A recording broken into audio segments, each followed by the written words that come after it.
Masih soal beras, saudara, harga beras premium di kota Manado, Sulawesi Tenggara juga naik. Kenaikan terjadi sejak sepekan terakhir akibat minimnya stok. Harga beras di Manado naik lagi. Kali ini menyasar beras kualitas premium. Di pasar tradisional Pina Sungkulan, Karombasan, harga beras premium naik bervariatif.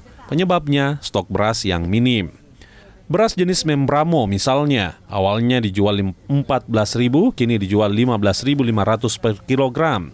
Sementara beras Superwin awalnya Rp14.500, kini dijual dengan harga Rp16.000 per kilogram. Sekarang ini pengambilan kami sebagai pedagang naik untuk 50 kilo maupun 60 kilo. Semua jenis barang yang ada itu dengan beras naik semua. Naik semua? Iya. Oke, kalau dia berarti kalau dia eceran itu per kilo berapa Bu sekarang? Kalau kami sebagai pedagang di sini, eceran untuk Membramo 15.500. Sebelumnya berapa? Sebelumnya 14. Kalau 14.000. Kalau Superwin? Superwin 16.000. Sebelumnya? 14,5. Oh, naik Bu. Iya. Kenaikan harga beras ini pun dikeluhkan warga. Warga berharap pemerintah turun tangan agar harga beras kembali normal.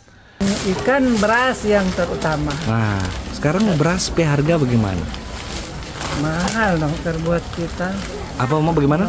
Mahal 15,5 1 kilo. Beras apa sih? Beras Membramo. Membramo. Nah, apa Oma tanggapan dan harapan?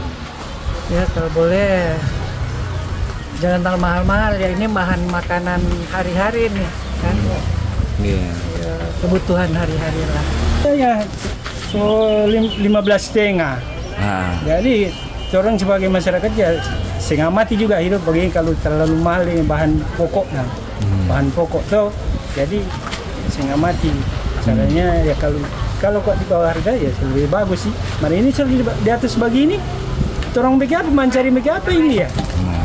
Cuma mau cari makan cuma makan doang, ya nggak ada DP penghasilan lain-lain kan? apa ya Bapak harapan dan? Ya pengharapan ya mudah-mudahan kasih turun you know? Iya. Umumnya, beras yang beredar di Manado berasal dari daerah Bolmong dan Kota Mobagu dan Sulawesi Tengah. Aldi Pascual, Kompas TV Manado, Sulawesi Utara.